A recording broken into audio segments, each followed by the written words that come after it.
Assalamu alaikum and welcome back. We will try to answer these questions before taking any more calls. So the second question of Ahmed was the mucus. If a person in his nose swallows it, does this invalidate the fasting? It should not be swallowed because it is from the nose and it goes to the stomach. So one should not try to swallow it. And if it's in your throat and someone swallows it, this is also something that you should avoid because it's harmful for your body and it's filled with germs. You have to take it out and spit it out. But if a person swallows what's in his throat, it's okay because it did not come and it did not reach his mouth and it is considered to be inside. Amin has two questions. He is in Mecca at the moment, and in their room in the Haram, they can see the people, they can see the Kaaba. So can they join the congregation prayer? And the answer is no. Why? Because they are not with the congregation. Everyone is praying in his own isolated cube, in his own room. This would not be a congregation. Some scholars say that if you go down to the mezzanine floor, and there is a big hall where Muslims come and pray in it, and it has lots of windows at the front, and you can see the Haram, and actually you can see the rows with you. This is, some scholars say that this is okay. Why? Because you are praying with about 5,000 people in congregation in the same hall. This is unlike praying in your room, and Allah Azza wa Jal knows best. He's asking about his wife who was a revert, and she accepted Islam 5 years ago. The first 2 years she was not at all practicing, so she was not praying, and because she was not praying, she was not a Muslim. And that is why I asked him, was she praying? And therefore her fasting and all of her rituals that she is obliged to do, she is not instructed to make up for the fasts nor for the prayers, because at these 2 years she was not a Muslim. Now alhamdulillah she's practicing, she's fasting and praying. So these 3 years are her first 3 years in Islam, and the previous ones are not accounted for. Ahmad is asking, is it a must to sleep before night prayer? The answer is no. But in order to have tahajjud, part of your night prayer, it has to be preceded by sleeping. Night prayer, anything you pray from Isha till the break of dawn, this is called night prayer. So if you want to attain the reward for the tahajjud, you have to sleep even half an hour before that and wake up for tahajjud, and that would be called tahajjud. Fahim from Sweden, he is asking about the hadith where the Prophet saw ﷺ, women in hell being punished because they did not cover their hair. Is this authentic? To my knowledge, this is not an authentic hadith. Is it a sin? Definitely it's a sin. So when we say that such a punishment is not authentic, does not mean it's halal for you to make. It is a sin. It is a grave sin to go out exposed and in this indecent way, but we cannot say that the hadith is correct or authentic or the punishment is correct until we verify the authenticity of the hadith. Abdurrahman from Saudi Arabia, he has two questions. The first one, is it permissible for a revert to inherit his non-Muslim parents? And the answer is no. The Prophet said it alayhi salatu wasalam clearly, لا يرث المسلم أو المسلم كافرا, that the Muslim must not inherit a non-Muslim, and the non-Muslim who is your father, if you die, he cannot inherit you, because there are 3 reasons or conditions for inheritance to take place. One of them is that they share the same religion, and alhamdulillah, because you are a Muslim or whoever you're asking for is a Muslim, then he cannot inherit. Now, if my non-Muslim father writes a will giving me something, is this considered to be inheritance? Some scholars say that this is not an inheritance, this is a will. So whatever he writes to you, you can take this, alhamdulillah. But the inheritance is when he dies and they want to distribute his inheritance, then they would say a son should take this, a daughter should take that. This is haram. This is inheritance that you cannot have. His second question is that his a non-Muslim brother had an accident and he is supposed to pay a lot of money. So can I give him from my zakat? And the answer is no. The zakat can be given only to Muslims.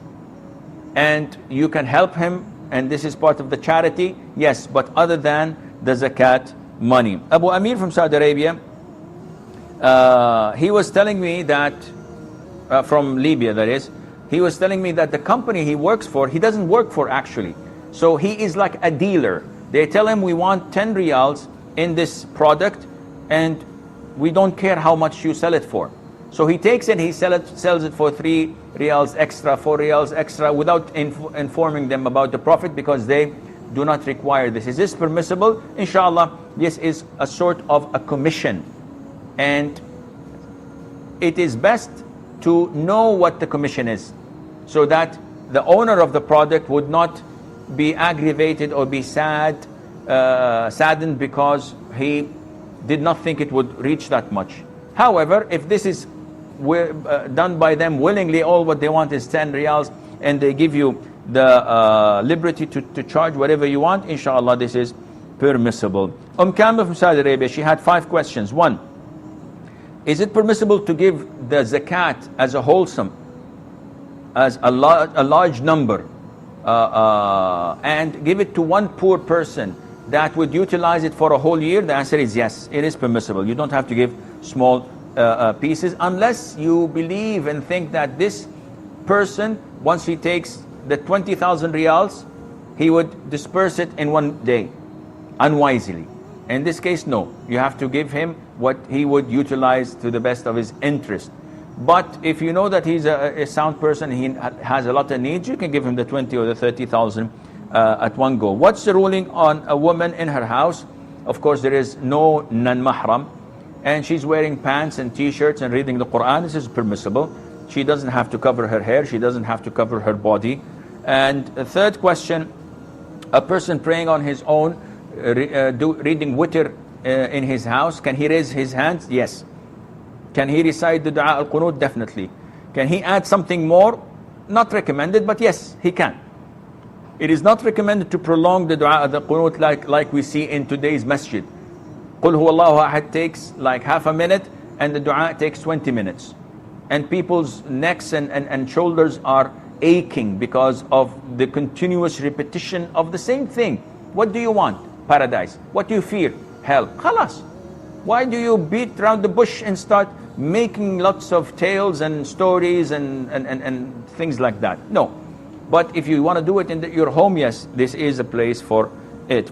She's saying that the translation, رَبَّنَا هَبْ لَنَا مِنْ أَزْوَاجِنَا وَذُرِّيَّاتِنَا قُرَّةَ أَعْيُنٍ وَاجْعَلْنَا لِلْمُتَّقِينَ إِمَامًا, that it was translated in a particular translation as our wives. So is this the correct translation? To my knowledge, no. It should have been our spouses, because this can go both ways.